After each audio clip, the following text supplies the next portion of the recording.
Welcome back for today's session, kids. This is Harshi, your science educator. Today we are starting with chapter number 12, Forest Our Lifeline. So the topics that we are covering today are a forest, forest animals and their habitat, importance of forest, layers in the forest, right? Types of plants and trees are found in forest. Living community of forest. After that food chains क्या होती है, food web क्या होता है, interdependence of plants and animals in forest. तो plant और animals एक दूसरे के ऊपर कैसे dependent है, क्यों dependent है, dependence of plants on animals. तो अगर animals plants के ऊपर depend है तो plants भी animals के ऊपर dependent है, वो भी discuss करेंगे. Dependence of human beings on plants, हम लोग कैसे डिपेंडेंट हैं प्लांट्स पर, what will happen if forest disappear, and lastly forest conservation, क्यों फॉरेस्ट को कंजर्व करना बहुत जरूरी है. But before starting the chapter, as we always do, let's do the warm up exercise. 2 columns have been given in which first is product made from wood. You need to mention 5 items that are made with wood. So like furniture, bed, chair, matchsticks are made with wood. What else? Sticks are made with wood. Bamboos, paper is made with wood. So many things are there that are made with wood. Second column asks what other products, what else we are getting from forest or plants. We are getting important thing, that is lifeline, which is oxygen. What else? We are getting raisins, gum, we are getting spices, food, cereals, fruits, vegetables, and cotton, jute, right? So many things, medicines we are getting from forest, right? So let's start with the chapter. A forest. A forest is an extensive uncultivated expanse of land densely covered with a variety of herbs, shrubs, trees, tall grasses, creepers and climbers. तो जंगल क्या होता है? Forest एक बहुत बड़ा area होता है जहां पर बहुत सारे पेड़ पौधे होते हैं, राइट? बहुत सारे डिफरेंट वैरायटी के पेड़ पौधे, और इसको क्या बोलते हैं साइंस की लैंग्वेज में? Flora. So flora and fauna से रिच होते हैं. सो डिफरेंट टाइप के प्लांट्स, ट्रीज होते हैं. अब हमने अपनी जूनियर क्लासेस में पढ़ा है the types of plants like herbs, shrubs, climbers, creepers, trees, right? तो इनकी बहुत सारी वैरायटीज प्रेजेंट होती है. In certain areas of forest the trees are so densely packed that sunlight scarcely reach the forest floor. So forest floor क्या होता है? Forest floor होता है जो जमीन होती है फॉरेस्ट की. तो क्या होता है वहां पर बहुत सारे, मतलब इतना ज्यादा ट्रीज या इतना ज्यादा फ्लोरा होता है, different varieties of plants and trees होती है कि सनलाइट भी बहुत मुश्किल से कहाँ पहुंच पाती है? फॉरेस्ट फ्लोर पर, राइट? बहुत मुश्किल से सनलाइट, इतना घना जंगल होता है कि सनलाइट भी बहुत मुश्किल से पहुंचती है. This environment serves as a habitat for diverse range of birds, animals, insects, worm, reptiles and microbes, यानी फौना. तो हमने देखा कि फॉरेस्ट क्या है? Rich in flora and fauna. So due to different climatic conditions, there are variation in types of trees and plants in forest. The types of animals also differ from forest to forest. अब जंगल बहुत अलग अलग तरीके के जंगल होते हैं. Types of forest हमने पढ़ा होगा SST में, ठीक है? Rain forest, tropical forest. तो ये सब फॉरेस्ट में different kinds of flora and fauna present होता है. ऐसा नहीं कि सब जगह सेम एनिमल्स मिलते हैं, सेम प्लांट्स मिलते हैं, इसमें वैरायटी देखने को मिलती है. सो ट्रीज ऑफ साल, टीक, शीशम, पीपल, नीम, बैंयन, फिग, खेर, कचनार, आंवला, bamboo, etc. can be found in forest. So these all are examples of flora. So forests cover India's about 21% of its total geographical area. India में कितना % जंगल है? 21% एरिया जो है total India का वो कवर्ड विद फॉरेस्ट है. We know tropical rain forest, subtropical forest and dry alpine. So इनके बारे में आपने एसएसटी में डेफिनेटली पढ़ा होगा. Forest animals and their habitat. So forest में डिफरेंट टाइप्स ऑफ एनिमल्स जो पाए जाते हैं उनके बारे में बात करेंगे. So animals like bear, bison, jackal, deer, porcupine, elephant etcetera live. These animals live in the deeper areas of the forest. deeper areas मतलब बिल्कुल अंदर, जहाँ डेंस फॉरेस्ट होता है. जैसे बाहर की तरफ उतना ज़्यादा डेंस नहीं होता, बट आप जितना अंदर जाते जाएंगे जंगल में डेंसिटी और इंक्रीज होती जाती है. तो ये सारे एनिमल्स अंदर जंगल में मिलते हैं.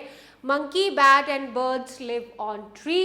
कुछ एनिमल्स ट्री पर रहते हैं, कुछ जमीन में भी रहते हैं. Like reptiles such as snake wriggle on the ground or live in burrows in the soil, right? So कुछ animals ज़मीन में रहते हैं, कुछ trees पर रहते हैं, कुछ den में रहते हैं wild animals, और कुछ पानी में रहते हैं birds. बहुत सारे animals हैं. spiders, beetles and grubs live on the forest floor, right? अब हम बात करेंगे importance of forest. forest में कि हमें क्यों ज़रूरत है, क्या इम्पोर्टेंस है.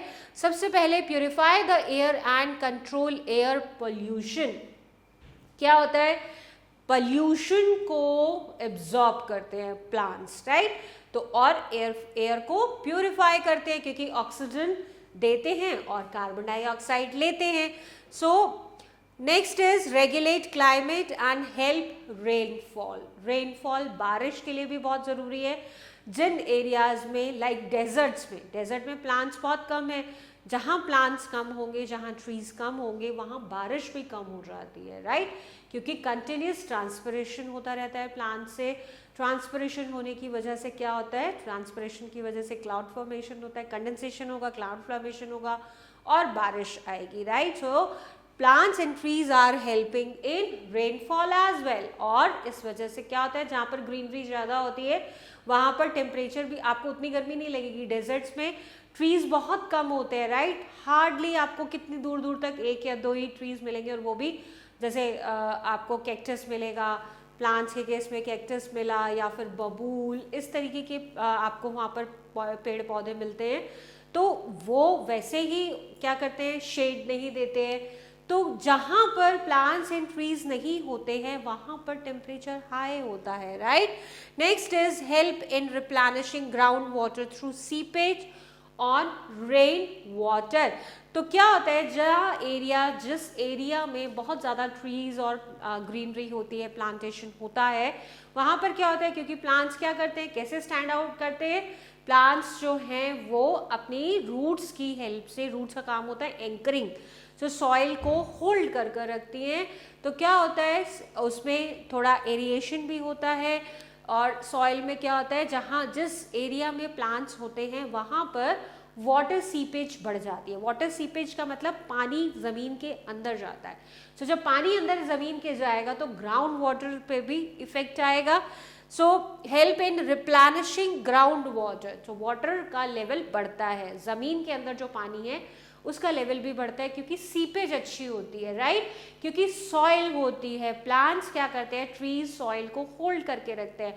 जिस एरिया में सॉइल मतलब जिस एरिया में प्लांट्स और ट्रीज नहीं होंगे वहाँ क्या होगा, सॉइल इरोजन होगा. सॉइल इरोजन होगा, जब सॉइल ही नहीं होगा तो सीपेज सोच सकते हैं कि हम सीपेज कितना हो पाएगा, right.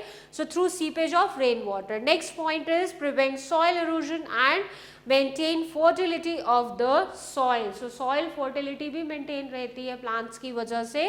The dry leaves, flower, fruits etcetera get converted into humus.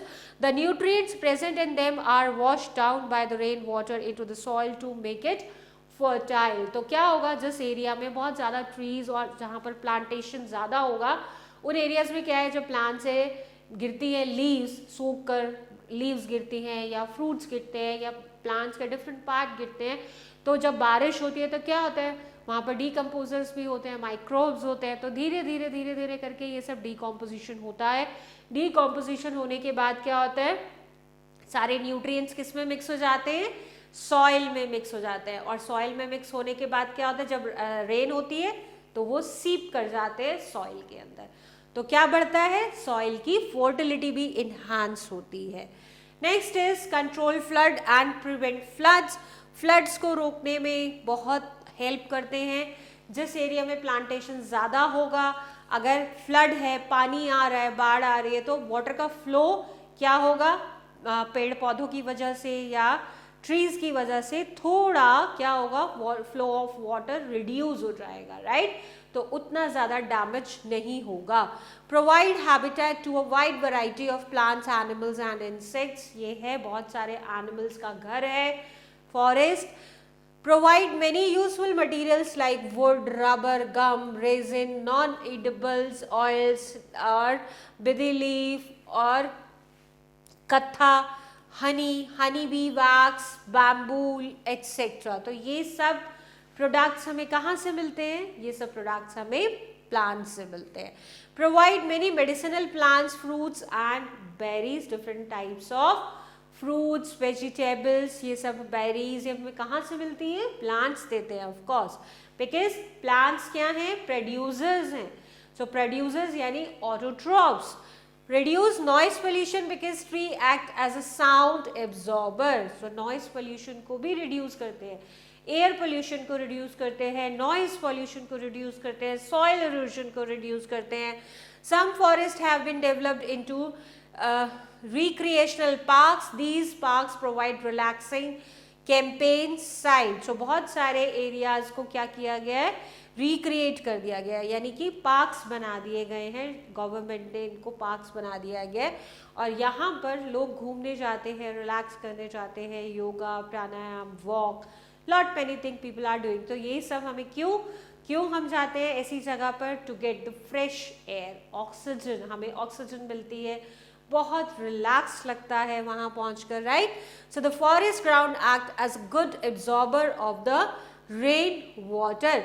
तो फॉरेस्ट ग्राउंड क्या होती है, फॉरेस्ट की जो फॉरेस्ट फ्लोर होता है, जो ग्राउंड होती है, वो वाटर को एब्जॉर्ब करती है। दस forest help in maintaining the water table, water table के लिए भी क्या करते हैं, एक इनका बहुत बड़ा रोल है। Types of plants and trees in forest, so annuals, biennials and perennials, ये based on their life span। तो जिन पेड़ पौधों की लाइफ के अकॉर्डिंग, लाइफ स्पैन के अकॉर्डिंग उनको कैटेगराइज किया गया है। First category is annual. So annual means जिनका लाइफ स्पैन जो है वो 1 ईयर का है, उनको एनुअली प्लांट्स कहते हैं। मेनली ये हर्ब्स होते हैं और इनकी स्टेम सॉफ्ट होती है। सो हर्ब्स का हमने पढ़ा था, हमें मालूम होगा, हमने 8th और 4th और 5th क्लास में पढ़ा था, हर्ब्स, श्रब्स, क्रीपर्स, क्लाइंबर्स, इनकी लाइफ भी हार्डली 1, और इनको सीजनल प्लांट्स भी बोल सकते हैं, तो इनकी लाइफ स्पैन हार्डली 1 ईयर का होता है। तो इनको किस में कैटेगराइज किया हुआ है, एनुअल प्लांट्स में। नेक्स्ट इज बाइनियल प्लांट्स, जिनकी लाइफ जो होती है वो 2 ईयर्स तक होती है, उनको बाइनियल प्लांट्स बोलते हैं। और पेरिनियल प्लांट्स यानी कि 2 से ज़्यादा, जितने भी 5 साल, 10 साल, 15 साल, जितनी भी उनकी लाइफ है, उनको पेरिनियल कैटेगरी में रखा गया है। The plants having long life span varying from decade to a few hundred years, these are called perennial plants or trees. Shrubs and trees are perennials. Forests are the main reservoir of such plants. तो forest में ज़्यादातर हमें perennial trees मिलेंगे, rather we should say trees, perennials यानी कि decades और 15 years, 50 years, 40 years, 100 years, सो जिनका life span बहुत ज़्यादा है, इस तरीके के ट्रीज हमें, ट्रीज और शर्ब्स फॉरेस्ट में देखने के लिए ज़्यादा मिलते हैं। Next is layers in the forest. अब डिफरेंट वैरायटी के प्लांट्स है, डिफरेंट वैरायटी का फ्लोरा प्रेजेंट है, तो लेयर्स बन जाती है। लेयर्स मतलब अब जैसे हर्ब्स की बात करें तो हर्ब्स क्या होते हैं, वो शॉर्ट हाइटेड प्लांट होते हैं, उनकी ज़्यादा हाइट नहीं होती है। सो डिफरेंट वैरायटी का फ्लोरा प्रेजेंट है, तो डिफरेंट लेयर्स भी प्रेजेंट होती हैं। डेंस कैसे बनता है, डिफरेंट लेयर्स होने की वजह से डेंसिटी इंक्रीज होती है। सबसे ऊपर होता है क्राउन, राइट। सो हाइट और शेप के according, height, shape of leaves, flowers and fruits, इनकी वजह से डिफरेंट लेयर्स फॉर्म हो जाते हैं. सबसे पहला होता है क्राउन. क्राउन क्या होता है?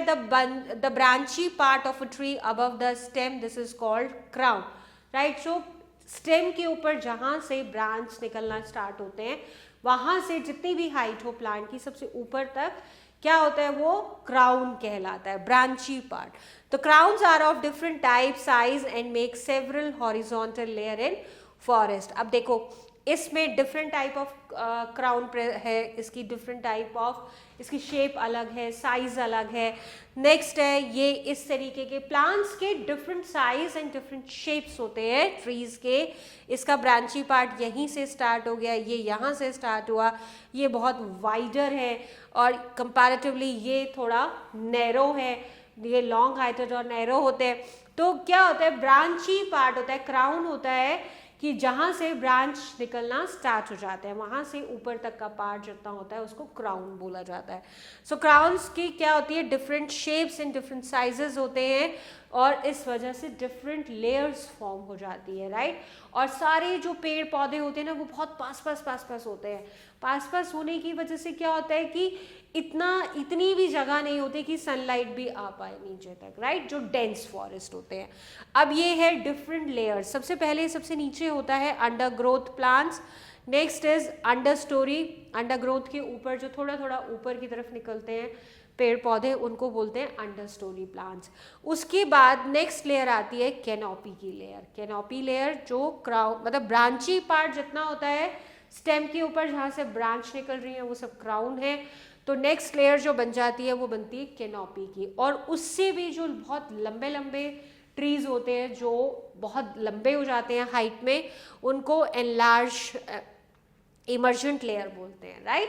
ने उस लेयर का नाम होता है इमर्जेंट लेयर. सो 4 तरीके की लेयर्स होती हैं फॉरेस्ट में: emergent layer, canopy, under story and under growth. Under growth में हार्डली 15 फीट तक के पौधे होते हैं मैक्सिमम, जो जिनकी हाइट आप 38 मीटर्स तक मान सकते हो. इसके अलावा फिर अंडर स्टोरी में 55 फीट यानी कि 17 मीटर तक के होते हैं.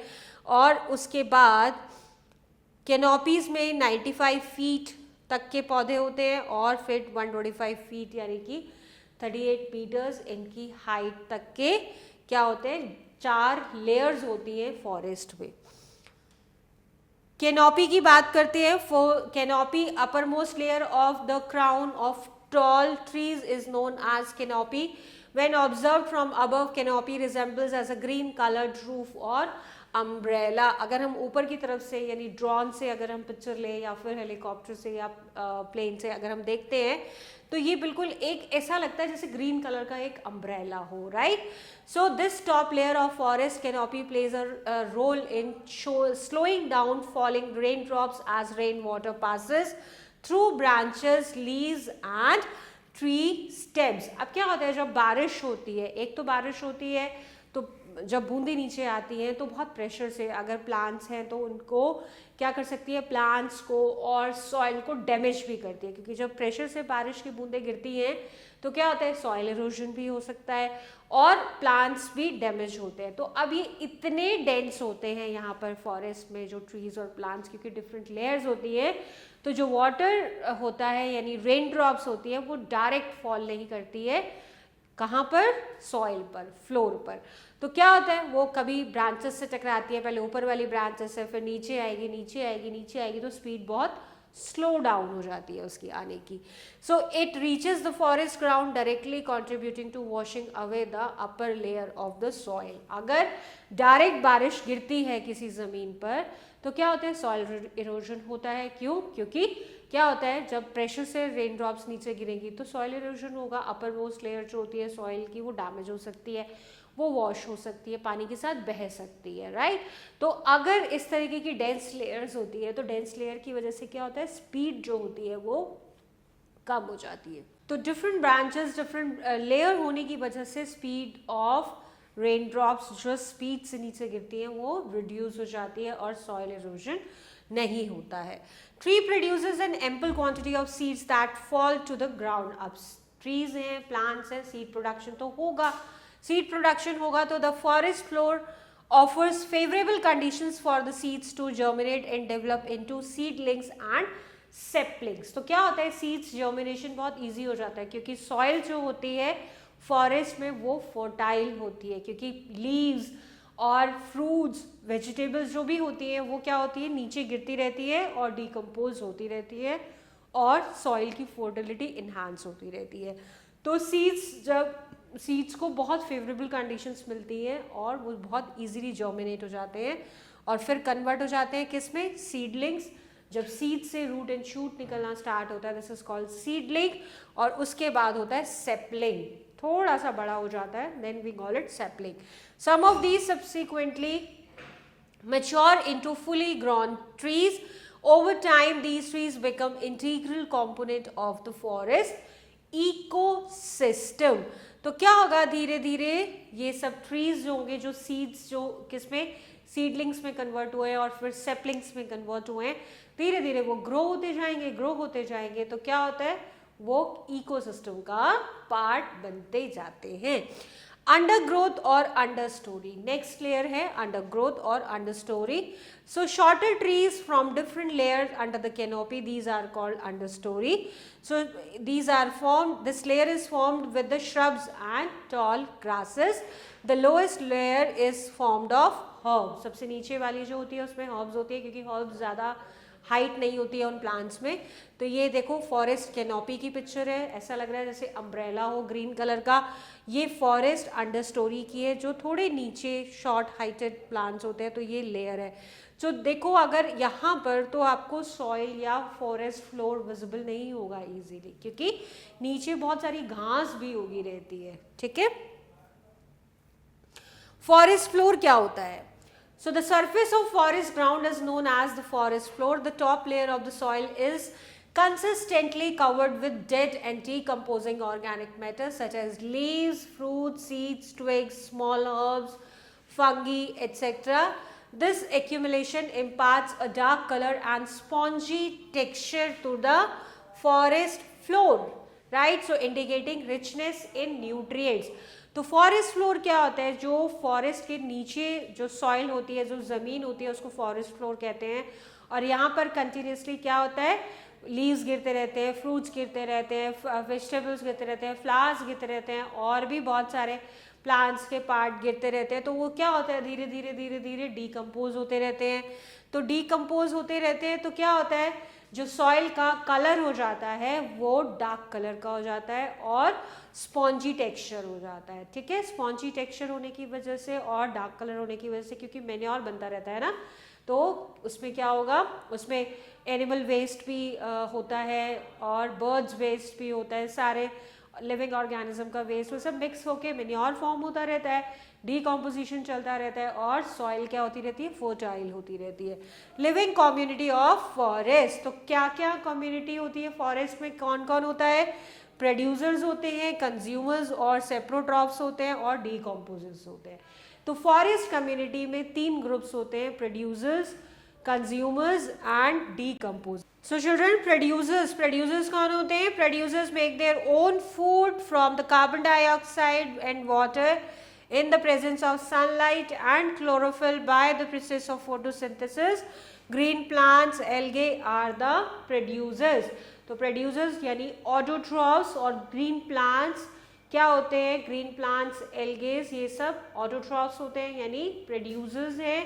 यूनिवर्सल प्रोड्यूसर्स भी इनको बोला जाता है। अपने लिए तो फूड बनाते ही बनाते हैं, साथ में हम लोगों के लिए और एनिमल्स के लिए भी बनाते हैं। Next category is consumers, the organisms which consumes the food made by the producers, these are called consumers. Consumers do not make their own food and animals and humans are the consumers. Heterotrophs, so heterotrophs कौन होते हैं? जो अपना food नहीं बना पाते हैं और जो प्रोड्यूसर्स ने फूड बनाया उसको कंज्यूम करते हैं। और जितने भी ह्यूमंस हैं, एनिमल्स हैं, बर्ड्स हैं, ये सब क्या हैं? कंज्यूमर्स हैं। Example, man, lion, cow, buffalo, dog etcetera are consumers, और कंज्यूमर्स और heterotrophs can be divided into following types: herbivores, carnivores, omnivores and saprotrophs. तो ये कंज्यूमर्स के एग्जाम्पल्स है. So herbivores कौन होते हैं? Herbivores are those living organisms that depend on plant and plant products. So the organisms which eat plant or plant products, so इनको हम बोलते हैं herbivores. जैसे कि goat, cow, deer are herbivores. So ये सब herbivores के examples हैं. Next है the organisms which eat only flesh of animals as their food. They are called carnivores. Lion, jackal, hawks, tigers are carnivores. So carnivores होते हैं जो दूसरे animal को खाते हैं. Next is omnivores. So omnivores होते हैं जो herbivores और carnivores यानी plant products and animal products दोनों को खाते हैं. Humans and dogs are the examples of omnivores. Next category is saprotrophs. So saprotrophs कौन होते हैं? Organisms that live on the dead and decaying materials. These are called saprotrophs. So which derive their food from the dead and decaying animals or plants. These are called saprotrophs. Mushroom, yeast, bacteria are some common types of saprotrophs. So saprotrophs क्या करते हैं? Saprotrophs जो dead and decaying animal product और animals और plants होते हैं उसके ऊपर सरवाइव करते हैं. और मशरूम्स जैसे कि मशरूम, यीस्ट, क्योंकि ये अपना खाना खुद नहीं बना सकते हैं तो ये डिपेंड होते हैं डेड एंड डिकेइंग मैटर पर as their food. Producers are also called autotrophs, पता है, डिस्कस किया है. Consumers are heterotrophs. Next is in a biological community all forms of life interact with each other and with the environment to let all these survive together. सब लोग survive करें, animal भी, plants भी और बाकी microbes भी सब survive करें. So their activities must be finally balanced such as state of balance condition. This is called ecological balance. Ecological balance एक मतलब लाइक एक एनिमल को एनिमल्स भी जिए यानी वो भी सर्वाइव करे, माइक्रोब्स भी करे, प्लांट्स भी करे, सारे लिविंग ऑर्गेनिज्म सर्वाइव करे. So this balance is called ecological balance. Now next is decomposers. Decomposers कौन होते हैं? Organisms responsible for breaking down the remains of dead plants and animals into simple compounds. They are called decomposers. So decomposers play a crucial role in sustaining the supply of nutrient to the growing plants in forest. So decomposers होते हैं जो dead plants और animals होते हैं उनको क्या करते हैं? simple compound में convert करते हैं, right? So decompose करते हैं और क्या होता है? वो न्यूट्रिएंट्स फिर वापस से सॉइल में मिल जाते हैं और सॉइल फर्टिलिटी इनहांस होती है.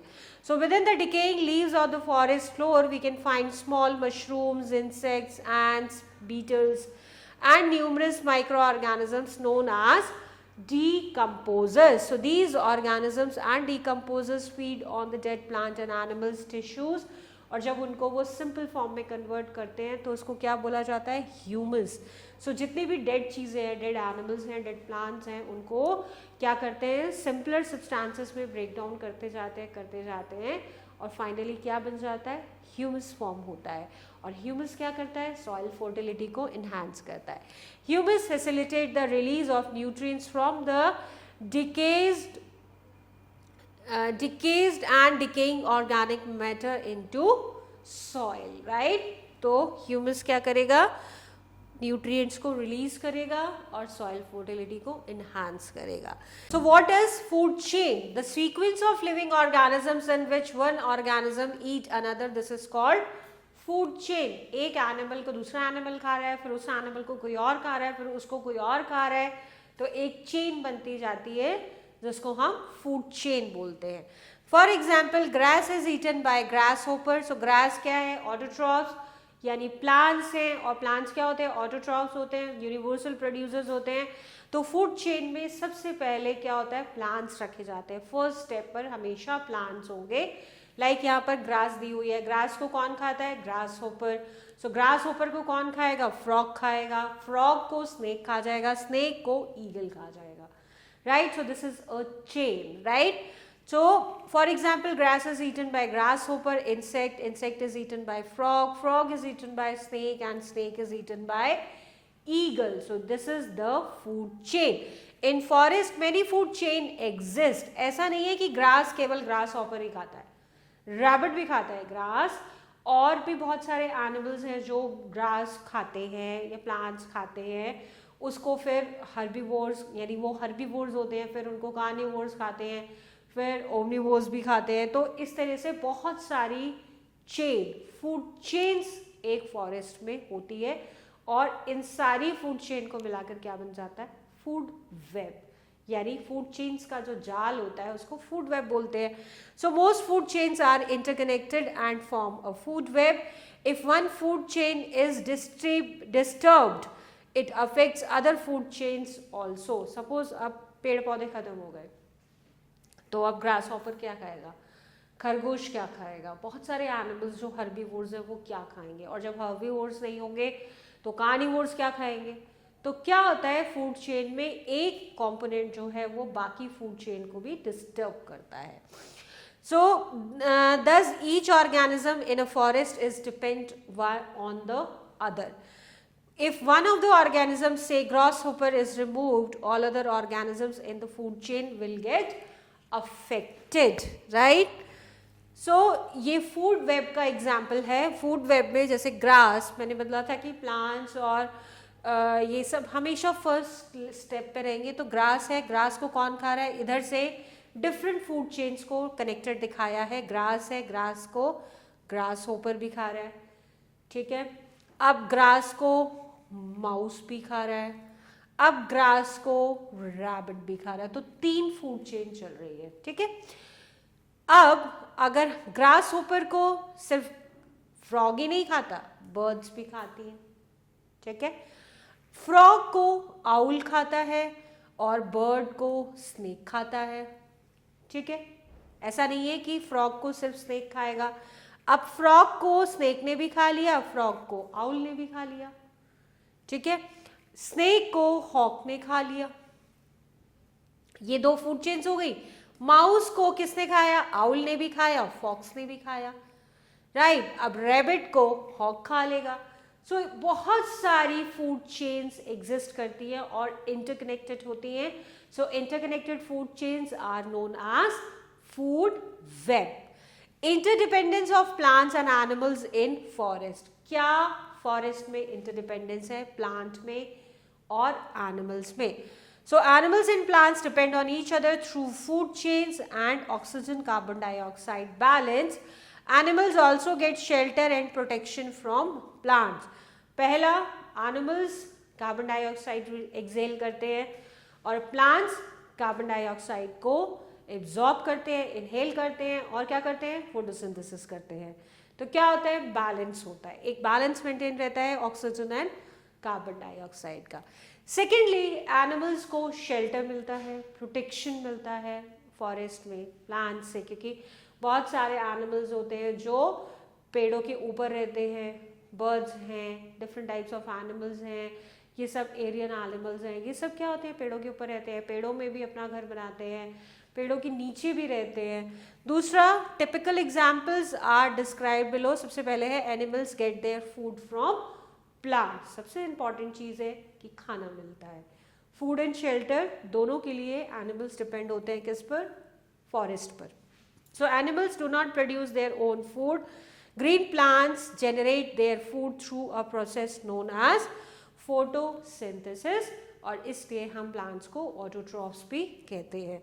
Smaller animals typically obtain their food from plants. Larger animals in turn consume the flesh of smaller animals. अब छोटे छोटे जो एनिमल्स हैं वो क्या करते हैं? वो घास खाते हैं, पेड़ पौधों को खाते हैं, मीन्स वो हर्बीवोर्स हैं. अब हर्बीवोर्स को क्या करेंगे? कार्निवोर्स खा जाएंगे, ठीक है. So they feed on plants, creating a chain. Therefore, all animals derive their food directly or indirectly from the plants. Directly or indirectly means herbivores animals direct खाएंगे plants and plant product को, right? जो indirectly की बात होती है वो होते हैं carnivores, जो animals herbivore animals को खाते हैं. तो indirectly तो वो पेड़ पौधे ही खा रहे हैं, animals को तो खा रहे हैं, पर जो एनर्जी एनिमल्स के अंदर है, लाइक सनलाइट, जो फूड फोटोसिंथेसिस में यूज़ हुई, और क्योंकि सनलाइट एक नेचुरल सोर्स है, उसको हर्बीवोर्स ने खाया, अब हर्बीवोर्स को कार्निवोर्स में खाया, तो वो एनर्जी सोर्स तो ट्रांसफर हो रहा है ना। तो इसलिए कह रहे हैं कि हर्बीवोर्स और कार्निवोर्स सारे एनिमल्स डायरेक्टली और इनडायरेक्टली प्लांट्स पर डिपेंडेंट हैं for there food. If the plants and trees in the forest were to dry up, it would eventually lead to the death of most animals. अगर plants नहीं होंगे, plants खत्म हो जाएं, imagine, तो क्या होगा? Animals भी खत्म हो जाएंगे, क्योंकि herbivores खत्म हो जाएंगे, वो खाएंगे क्या? Herbivores नहीं होंगे तो omnivores और carnivores क्या खाएंगे, right? Next है, some animals make their shelter on plants or trees. Most birds make their shelter on plants or trees. Sparrow, crow, woodpecker, etc. make their shelters on trees. Next है, the dense bushes and tall grass provide animal protection from their enemies. तो animals क्या होते हैं? छुप जाते हैं लंबे लंबे पेड़ों के पीछे, grasses के पीछे एनिमल्स अपने आप को छुपा लेते हैं. कोमोफ्लेज एक हमने फीचर पढ़ा था. कोमोफ्लेज क्या होता है? एनिमल्स अपने आप को हाइड कर लेते हैं अपनी सराउंडिंग्स में, ताकि उनको जो प्रेडेटर्स हैं वो उनको क्या ना कर पाए, ढूंढ ना पाए, उनको खा ना पाए.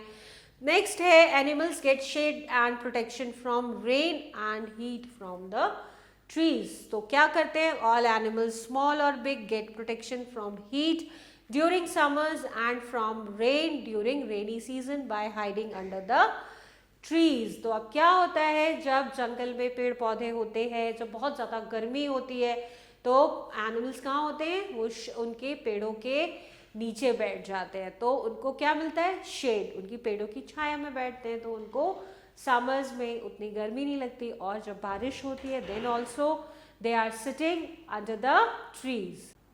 So next is, animal get shade and protection from rain and heat from the trees. So all animals, small or big, get protection from heat during summers and from rain during rainy season by hiding under the trees. So summers में, बारिश में, rainy season में, summer season में क्या होते हैं? Animals क्या करते हैं? पेड़ों के नीचे बैठ जाते हैं. उनको प्रोटेक्शन मिलती है किससे? बारिश से, धूप से. Next is, animals get oxygen from plants. All living organisms need oxygen for respiration. हमने पढ़ा है रेस्पिरेशन में सभी ऑर्गेनिजम्स में होता है, लिविंग ऑर्गेनिजम्स में, और रेस्पिरेशन के बाद ही एनर्जी रिलीज होती है. So plants release oxygen in atmosphere during photosynthesis. Science fact, 5 medium sized trees release oxygen that is just enough for a single person. Just calculate how many trees are needed to provide oxygen to all humans and animals on the earth. तो 5 पेड़, right, 5 पेड़ इतनी oxygen generate करते हैं जो एक इंसान सांस ले पाए. एक इंसान के लिए वो ऑक्सीजन सफिशिएंट हो, राइट. तो इमेजिन करें कि कितनी पॉपुलेशन है और कितने प्लांट होने चाहिए, विच सेज कि जितनी पॉपुलेशन है उससे 5 गुना ज़्यादा पेड़ पौधे होने चाहिए. और इसका हो क्या रहा है? उल्टा, राइट. पॉपुलेशन ज़्यादा है, प्लांट्स कम है, इसलिए ऑक्सीजन की और एयर पोल्यूशन बहुत बढ़ रहा है. टेम्परेचर भी बढ़ रहा है, ग्लोबल वार्मिंग भी इंक्रीज हो रही है. Dependence of plants on animals. So plants depend on animals for carbon dioxide, क्योंकि फोटोसिंथेसिस करना है, फूड बनाना है, तो प्लांट्स को कार्बन डाइऑक्साइड चाहिए. और प्लांट्स को कार्बन डाइऑक्साइड कहाँ से मिलती है? एनिमल्स से मिलती है. Next is, plants depend on animals for pollination and seed dispersal. तो हमने जब reproduction in plants पढ़ा था, तो इसमें देखा था seed dispersal और pollination कैसे होता है? With the help of some insects and animals, right? So insects such as bees, wasps, butterflies and moth play a role in pollination for flowers that produce nectar. As these insects collect nectar, pollen from the anthers adheres to their body. तो क्या होता है? pollen grains क्या होता है? animals के साथ insects की body पर चिपक जाते हैं. And when they collect nectar, pollen from the anthers adheres to their body. Subsequently, when the insect carrying pollen visit another flower of the same species, some of the pollen is transferred to the stigma of the flower. तो एक insect जिसने nectar लिया, nectar एक flower से लिया तो क्या हुआ, उसके लेग्स के साथ, उसकी बॉडी के साथ बहुत सारे पॉलन ग्रेन स्टिक हो गए, और फिर जब वो किसी और प्लांट के, उसी तरीके के प्लांट के किसी और फ्लावर पे बैठेगा तो क्या होगा, वो पॉलन ग्रेन्स स्टिग्मा पर क्या होते हैं, छूट जाते हैं. तो इस तरीके से पॉलिनेशन होता है, resulting in pollination of the second flower.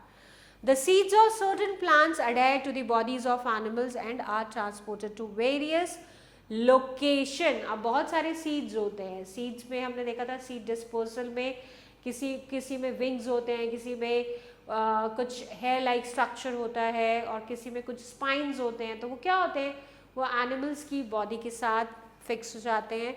Animals also aid in seed dispersal by excreting the seeds of specific plant in their droppings. और बहुत सारी बर्ड्स हैं, एनिमल्स हैं, जो छोटे छोटे एनिमल्स होते हैं, वो सीड्स और ग्रेन्स खाते हैं. तो क्या होता है, जो उनकी ड्रॉपिंग्स में वो अनडाइजेस्टेड सीड्स जो होते हैं वो बाहर निकल आते हैं, और फिर उनको जैसे ही फेवरेबल कंडीशंस मिलती है वो ग्रो कर लेते हैं. So consequently the seeds become scattered and eventually germinate, giving rise to the plant for the same variety. Next is plants depends on animal for nutrition. Certain microbes decompose the bodies of dead and decaying animals and the droppings of animals to simpler molecules for plant nutrition. So these nutrients percolate down into the soil and are absorbed by the plants through their roots. तो जब decomposition होता है तो decomposition के बाद क्या होता है, nutrition soil में मिल जाता है, और फिर उसको कौन यूज करता है, प्लांट्स यूज करते हैं for their growth. Certain human activities such as burning of wood, coal, petrol, kerosene and LPG produce carbon dioxide. जितने भी फॉसिल फ्यूल है ये कार्बन डाइऑक्साइड प्रोड्यूस करते हैं. So plants take up carbon dioxide from the atmosphere. कहाँ से लेते हैं प्लांट्स, कार्बन डाइऑक्साइड एटमॉस्फेयर से लेते हैं, और जो हम एक्सहेल करते हैं वो भी वो यूटिलाइज करते हैं. तो एयर पोल्यूशन को कम करते हैं, ग्लोबल वार्मिंग को डिक्रीज करने में हेल्पफुल होते हैं, क्योंकि कार्बन डाइऑक्साइड एक ग्रीन हाउस गैस है, और वो क्या करती है, एटमॉस्फेयर हमारा क्या करता है, कार्बन डाइऑक्साइड एटमॉस्फेयर का पार्ट है, because atmosphere is a mixture of gases. तो जब सन रेज अर्थ पर आती है तो क्या होता है, कार्बन डाइऑक्साइड उसको ट्रैप कर लेता है, एटमॉस्फेयर उसको ट्रैप कर लेता है और उसको स्केप नहीं होने देता. तो carbon dioxide is a greenhouse gas, और जिसकी वजह से अर्थ का टेम्परेचर बढ़ता है. Right. Next is dependence of human beings on plants. अब ह्यूमंस कैसे डिपेंडेंट हैं प्लांट्स पर. Human beings get their food natural fibre like cotton, jute from the plants. हमें फूड मिलता है, सीरियल्स मिलते हैं, oil seeds, tea, coffee, gum, resin, medicine, बहुत सारी चीज़ें हमें प्लांट से मिलती हैं. इसके अलावा हमें फाइबर भी मिलता है, cotton and jute fibre. Many plants and trees provide different type of medicinal compounds and spices. मसाले भी हमें, स्पाइसेस भी कहाँ से मिलते हैं, प्लांट से ही मिलते हैं. राइट. सो क्यूमिन सीड्स और सिनेमन, बहुत सारे स्पाइसेस होते हैं, क्लोव्स, ये सब हमें कहाँ से मिलते हैं, हमें प्लांट से मिलते हैं. और मेडिसिनल कंपाउंड्स, कुछ मेडिसिनल कंपाउंड्स भी हमें प्लांट से मिलते हैं. Plants and trees also provide us wood, timber, rubber, gum and resin. Right. So spices देखो कितने सारे तरीके के स्पाइसेस हैं, जिंजर, गार्लिक, टर्मरिक, क्लोव, और आपके रेड चिलीज, ये सब हमें, कार्डमम, ये सब हमें प्लांट से मिलता है. कॉटन प्लांट है ये, रबर ट्री है जिसका वेस्ट होता है ये, बट हमारे लिए यूजफुल है. टिम्बर, लकड़ी. Plants maintain a balance of oxygen and carbon dioxide in atmosphere. So in various processes such as combustion of fuels. Combustion of fuels क्या होता है, फ्यूल्स का जलना. So combustion of fuels and respiration, oxygen is consumed. Respiration में भी तो क्या होता है, रेस्पिरेशन एक केमिकल प्रोसेस है जो ऑक्सीजन की प्रेजेंस में होती है. Resulting in the production of carbon dioxide. और रेस्पिरेशन में और फ्यूल्स में क्या होता है, बाय प्रोडक्ट्स क्या बनते हैं, कार्बन डाइऑक्साइड एंड वाटर बनता है। So the generated carbon dioxide is released into the atmosphere. Additionally, carbon dioxide is emitted into the atmosphere during natural occurrences such as volcanic eruptions, decomposition and decayed animal. तो naturally भी कुछ process होते हैं, जैसे volcanic eruption होता है, उसमें भी बहुत सारा कार्बन डाइऑक्साइड रिलीज होता है, डीकॉम्पोजिशन के टाइम पर भी रिलीज होता है। तो ये सब क्या होता है, ये एटमॉस्फेयर में मिक्स होता रहता है। Plants through the process of photosynthesis utilise atmospheric carbon dioxide and release oxygen into atmosphere. तो प्लांट्स क्या करते हैं, फोटोसिंथेसिस करते हैं, कार्बन डाइऑक्साइड यूज करते हैं और ऑक्सीजन हमें देते हैं और एटमॉस्फेयर में रिलीज करते हैं। The reciprocal exchange of carbon dioxide and oxygen contributes to maintaining the balance of oxygen and carbon dioxide in nature. तो इस तरीके से क्या होता है, गैसेस का बैलेंस बनता है, ऑक्सीजन और कार्बन डाइऑक्साइड का बैलेंस बनता है। The forests are called the green lungs of the nature because the trees of the forest provide us oxygen for respiration. तो क्या बोलते हैं, प्लांट्स को लंग्स भी बोलते हैं, और कौन से लंग्स, ग्रीन लंग्स। तो क्या करते हैं, जैसे हम क्या करते हैं, हम कार्बन डाइऑक्साइड एक्सहेल करते हैं, ऑक्सीजन इनहेल करते हैं। और सिमिलरली प्लांट्स भी क्या करते हैं, ब्रीदिंग कह सकते हो आप इनको, क्योंकि प्लांट्स क्या करते हैं, कार्बन डाइऑक्साइड इनहेल करते हैं और ऑक्सीजन रिलीज करते हैं। और रेस्पिरेशन में भी क्या होता है, रेस्पिरेशन में तो सेम हमारी तरह होता है कि ऑक्सीजन एब्जॉर्ब होती है और कार्बन डाइऑक्साइड रिलीज होती है। तो इसलिए प्लांट्स को ग्रीन लंग्स भी बोला जाता है। What will happen if forest disappear, अगर धरती से जंगल खत्म हो जाएंगे तो क्या होगा, the proportion of carbon dioxide in the air will increase. This will result in the rise of Earth's temperature. तो कार्बन डाइऑक्साइड का प्रपोर्शन बढ़ जाएगा, क्योंकि कार्बन डाइऑक्साइड बढ़ती जाएगी, क्योंकि कोई कंज्यूम तो कर नहीं रहा ना, कार्बन डाइऑक्साइड हमारे लिए हार्मफुल है और कार्बन डाइऑक्साइड एक ग्रीन हाउस गैस है, और क्या होगा, अर्थ का टेम्परेचर बढ़ जाएगा। The animals will not get food and shelters. Next, the soil will not hold water during rain resulting in floods. तो प्लांट्स नहीं होंगे तो सॉइल को होल्ड कौन करेगा, तो सॉइल इरोजन होगा। We will not get valuable forest products such as timber, और जितने भी अभी हमने प्रोडक्ट्स डिस्कस किए थे वो हमें नहीं मिल पाएंगे। The tribal people living in the area lose the source of their livelihood. तो क्या होता है, बहुत सारे ट्राइब्स जो जंगल में रहते हैं उनका सोर्स अर्निंग का क्या होता है, जंगल होता है। वो जंगल से चीज़ों को कलेक्ट करते हैं और सेल करते हैं and then they earn money. तो वो भी ट्राइब्स के ऊपर भी बहुत इम्पैक्ट आएगा। फॉरेस्ट कंजर्वेशन, सो अब हमने बहुत सारे एडवांटेजेस करे हैं, क्यों हमें ज़रूरत है फॉरेस्ट को बचाने की। सो फॉरेस्ट कंजर्वेशन क्या होता है, forest conservation we get many useful products from trees. In the last few decades, a large number of trees have been cut or fallen. Right? So natural calamities की वजह से भी पेड़ क्या होते हैं, ऐसा नहीं कि हर बार हम काटते हैं, कुछ सारे पेड़ क्या होते हैं, गिर भी जाते हैं। Right? So the large scale cutting of trees, this is called deforestation.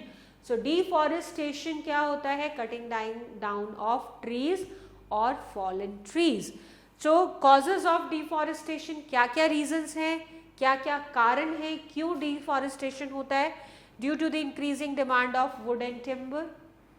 जितना ज़्यादा पॉपुलेशन बढ़ रही है, हमें अपनी नीड को पूरा करने के लिए हम पेड़ों को काटते हैं क्योंकि हमें वुड मिलता है, टिम्बर मिलता है। Due to the increasing demand of land for constructing factories, houses and roads and dams, हमें ज़मीन चाहिए, हम क्या कर रहे हैं, जंगलों को काट रहे हैं, ज़मीन को खाली कर रहे हैं और उस पर क्या कर रहे हैं, घर बना रहे हैं, इंडस्ट्रीज बना रहे हैं, राइट, डैम्स बना रहे हैं, रोड्स बना रहे हैं। Due to the increasing mining activity, fossil fuel को निकालने के लिए क्या करना पड़ता है, मिनरल्स और फॉसल फ्यूल, इन सबको निकालने के लिए हम क्या करते हैं, माइंस बनाते हैं, माइंस को डिग करते हैं। तो क्या होता है, माइनिंग एक्टिविटीज़ होती हैं, तो उसकी वजह से भी क्या करना पड़ता है, हमें ऊपर से प्लांट्स को, ट्रीज को काटना पड़ता है। Due to the lowering of water table, a large number of trees have died. So ज़मीन में से भी हम पानी निकाल लेते हैं, क्योंकि ज़मीन के ऊपर जो रिवर्स हैं, जो वाटर बॉडीज़ हैं, वहाँ से तो हम पानी ले ही रहे हैं, बट अपनी नीड को पूरा करने के लिए we are taking out the ground water also. तो ग्राउंड वाटर जब हम लेते हैं, ट्यूबवेल्स हैं, वेल्स हैं, तो जब हम ग्राउंड वाटर निकालते हैं ज़मीन से, तो क्या होता है, पेड़ पौधों के लिए पानी तो कम हो रहा है ना, तो बहुत सारे ट्रीज उसकी वजह से भी मर जाते हैं. कॉन्सिक्वेंसेज ऑफ डिफॉरेस्टेशन, क्या इफेक्ट है डिफॉरेस्टेशन के? कॉन्सिक्वेंसेज का मतलब बैड इफेक्ट्स, क्या क्या नुकसान है. पहला नुकसान लेसर रेनफॉल, क्योंकि प्लांट्स और ट्रीज क्या करते हैं, रेनफॉल में हेल्प करते हैं. तो अगर प्लांट्स और ट्रीज नहीं होंगे तो रेनफॉल कम होगी, बारिश कम होगी. Imbalance between oxygen and carbon dioxide in atmosphere, बिल्कुल हो जाएगा, क्योंकि कार्बन डाइऑक्साइड को एब्जॉर्ब कौन करेगा. Increased air pollution and soil erosion and danger to wildlife. So ये कॉन्सिक्वेंसेज हैं. तो अगर डेंजर टू वाइल्ड लाइफ होगा, तो अगर हर्बीवोर्स खत्म हो जाएंगे तो कार्निवोर्स भी खत्म हो जाएंगे, धीरे धीरे एनिमल्स खत्म हो जाएंगे सारे. और सबसे बड़ी चीज़ कि हमें ऑक्सीजन कहाँ से मिलेगी ब्रीथ करने के लिए. Therefore, it is important to conserve forest. Method of conserving forest, क्या क्या methods हैं? पहले stop overgrazing by animals in forest. जंगलों में जाकर जो animals को छोड़ दिया जाता है graze करने के लिए, वो नहीं करना चाहिए. Halt the large scale cutting of forest trees. If it is absolutely necessary to fell a few trees, ensure that more trees are planted in their stead. तो अगर मजबूरी है पेड़ों को काटना, बहुत ज़्यादा मजबूरी है, तो हमें क्या करना पड़ता है, जितने पेड़ हमने काटे हैं उससे 5 गुना ज़्यादा पेड़ हमें लगाने चाहिए. Replant seedlings or deforested lands annually during the rainy season to foster the development of new forest. तो क्या करना चाहिए, रेनी सीजन में प्लांट्स बहुत जल्दी ग्रो करते हैं, तो रेनी सीजन में हमें ज़्यादा प्लांट उगाने चाहिए. ऑब्जर्व वन महोत्सव by planting a substantial number of seedlings. So government का एक प्रोग्राम है वन महोत्सव, तो उसमें हम क्या करते हैं, बहुत ज़्यादा प्लांटेशन करते हैं, right. Effort should be made to control forest fire, as they often result from the negligence of people in the vicinity. It is crucial for individuals to refrain from smoking or cooking in forest areas, especially when the trees shed leaves, to prevent the occurrence of forest fire. तो forest ऐसा नहीं है कि forest में सिर्फ पेड़ पौधे गिरते ही हैं या काटे ही जाते हैं. सो फॉरेस्ट फायर भी एक फॉरेस्ट डिस्ट्रॉय का एक और मीडियम है. तो लोग क्या करते हैं कि कभी कभी क्या होता है कि कोई अंदर जाता है, जंगलों में गए, कोई देख तो रहा नहीं है, वहाँ पर कुकिंग स्टार्ट कर दी या स्मोक करना स्टार्ट कर दिया, तो क्या हुआ, गलती से आग पड़, क्योंकि होता क्या, ड्राई लीव्स होती है, वो बहुत जल्दी फायर को कैच करती है. एक बार अगर फायर कैच हो गई तो फिर बहुत मुश्किल होता है जंगलों में आग पर काबू पाना, right. So forest fire is very dangerous, और ये बहुत सारे ट्रीज़ को, प्लांट्स को डैमेज कर सकती है, डिस्ट्रॉय कर सकती है. Protect forest from insect and pest by removing infected trees or treating them with the appropriate insecticides or pesticides. तो बहुत सारी बीमारियां होती हैं पेड़ पौधों में, तो उन पर प्रॉपर इंसेक्टिसाइड्स और पेस्टिसाइड्स को स्प्रे करना चाहिए. और या फिर अगर वो नहीं ठीक हो रहे हैं, वो ट्रीज़ नहीं ठीक हो पा रहे हैं इंसेक्टिसाइड्स और पेस्टिसाइड्स स्प्रे करने के बाद, तो उनको रिमूव कर देना चाहिए. Conserve air, land and water to prevent pollution, thereby supporting the survival of trees and other vegetation. Industries should implement effective pollution control measures. So pollution को भी हमें कोशिश करनी चाहिए कंट्रोल करें. Stop all activities contributing to the soil erosion. ऐसी activities को रोकना चाहिए जो soil erosion करें. When constructing dams, roads and engaging in mining activities, consider all ecological factors to minimize the environmental impact. तो इस तरीके से हमें कोशिश करनी चाहिए जब हम रोड्स कंस्ट्रक्ट करते हैं, डैम्स कंस्ट्रक्ट करते हैं, कि हमारे एनवायरनमेंट को ज़्यादा नुकसान ना हो. Right children, so now let's memorise what we have done. Forest क्या है? A very large uncultivated piece of land densely covered with various type of trees, plants, shrubs, grass and animals, birds, insect, etc. तो एक बहुत बड़ा area land का जहाँ पर बहुत सारे तरीके के पेड़ पौधे यानी different type of flora and fauna is present, ये इसको क्या बोलते हैं हम? Forest. Autotrophs, plants are autotrophs, plants and algae, क्योंकि वो खाना खुद बनाते हैं. So organisms which make their own food from inorganic substances, they are known as autotrophs. और heterotrophs क्या होते हैं? Organisms which depend on other for their food, अपने खाने के लिए दूसरे organisms पर depend होते हैं, उनको heterotrophs बोलते हैं. Next is saprotrophs, so organisms which derive their food from dead and decaying organisms. dead or decaying organisms से जो अपना food लेते हैं उनको बोलते हैं saprotrophs. Decomposers, so organisms which decompose the dead remains of plants and animals to simple compounds, तो इनको बोलते हैं decomposers. और conservation क्या है? Judicious use of natural resources with their wastage, यानी कि हमें बहुत समझदारी से क्या करना चाहिए? अपने नेचुरल रिसोर्सेज को बचाना चाहिए, उनको वेस्ट नहीं करना चाहिए. So this is called conservation. Save करना is called conservation. Forests are natural wealth which provide us many valuable products. So forest क्या है? एक wealth है, एक खजाना है, हमारी पूंजी है जो हमें बहुत सारे valuable products देती है. So the layer of forest are crown, canopy, understory and forest floor. ये different layers हैं forest में. Forest provide us various useful products, purify air, check soil erosion, increase soil fertility, maintain balance of oxygen and carbon dioxide and provide shelter to plants and animals. Next is animals depend on plants mainly for food, shelter and oxygen. Next is plants depend on animals for carbon dioxide, pollination and seed dispersal. Next is a food chain is a series of living things linked together because each one is the food for the next one. So chain बन जाती है food chain. इसमें क्या होता है? एक animal दूसरे का food है तो ये एक chain बन जाती है, इसलिए इसको food chain कहते हैं. Many food chains interlink to form a food web, जिसमें बहुत सारी food chains interlinked होती है, उसको क्या बोलते हैं? Food web. The large scale cutting of trees in a forest, this is called deforestation. बहुत ज़्यादा पेड़ों को काटना, simple deforestation. और फिर बहुत ज़्यादा पेड़ों को लगाना, afforestation. The maintenance and use of forest product in a way that the forests are not destroyed, this is called forest conservation. Right, so let's quickly do the exercise. First question, darken the correct option in OMR sheet. First is the animals which are found in deeper forest. The correct example is elephant and bison.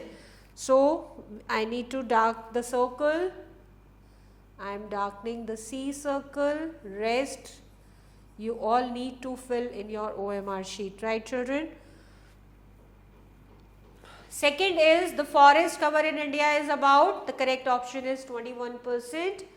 Forests are called nature's lung because release oxygen during photosynthesis. This is correct.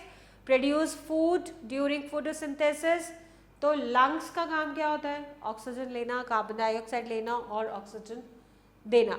तो take carbon dioxide during photosynthesis. So correct option is both A and C. After that, which of the following is not a forest product? कौन सी ऐसी चीज़ है जो हमें forest से नहीं मिलती है? So next answer is kerosene. It is a fossil fuel, तो ये हमें फॉरेस्ट से नहीं मिलती है.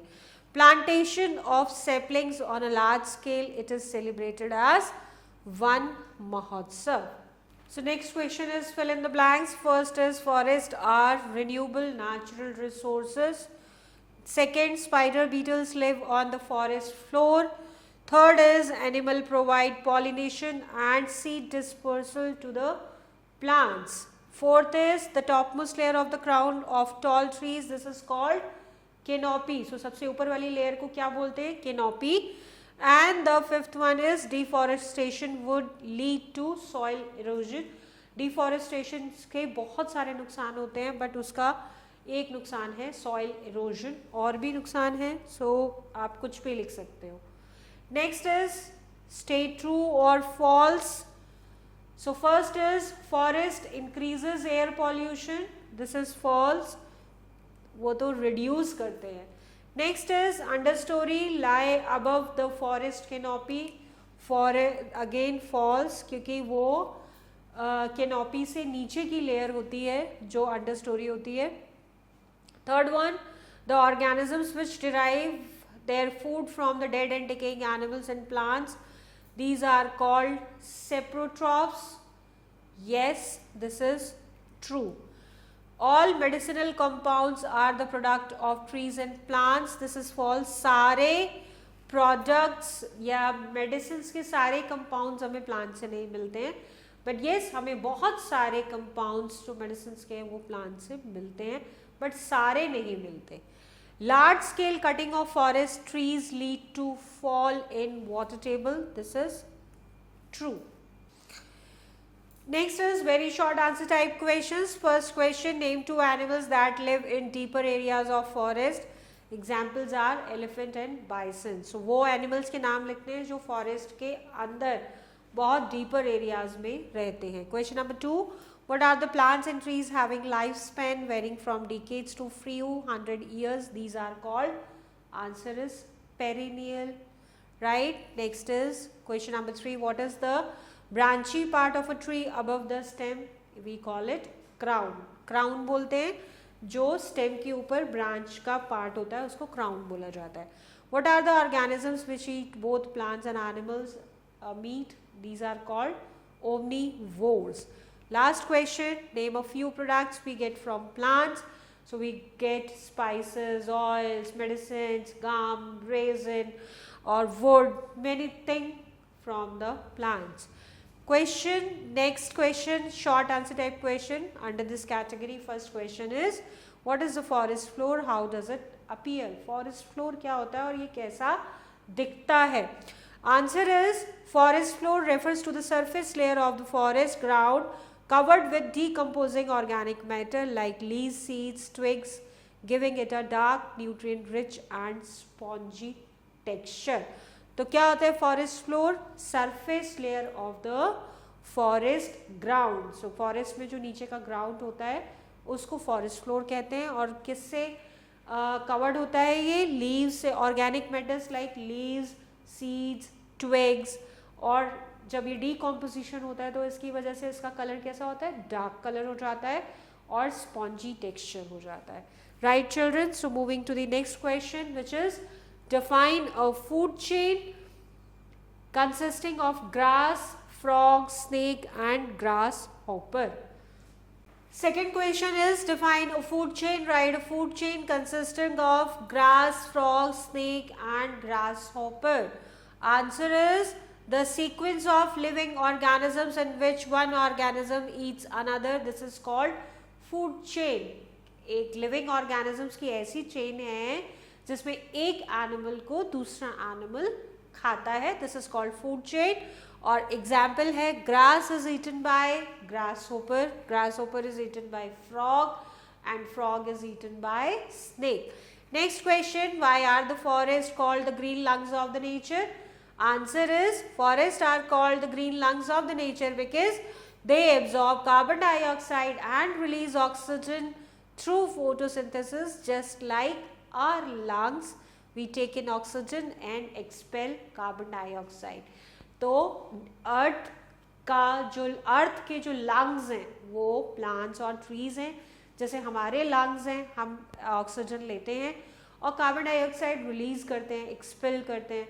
और प्लांट्स क्या करते हैं? कार्बन डाइऑक्साइड एब्जॉर्ब करते हैं और ऑक्सीजन रिलीज करते हैं. तो इसलिए इनको लंग्स बोला जाता है. Question number 4, mention 3 consequences of deforestation.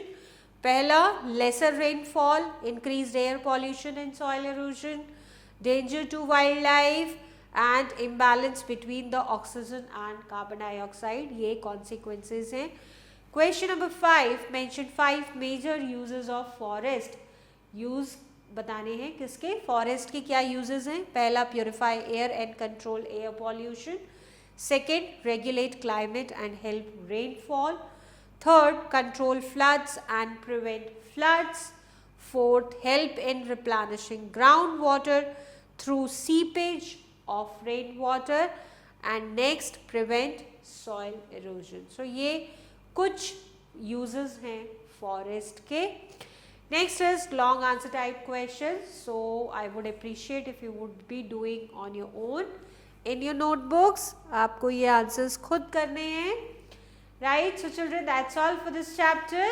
We have learned so many things about the forest, how we can conserve them, why we should conserve them, what are their importance, what we are getting from forest, food chain, food web, so many topics we have covered in this chapter. Hope you all have enjoyed the session. We will meet in the next class of science. Till then, stay connected. Bye children.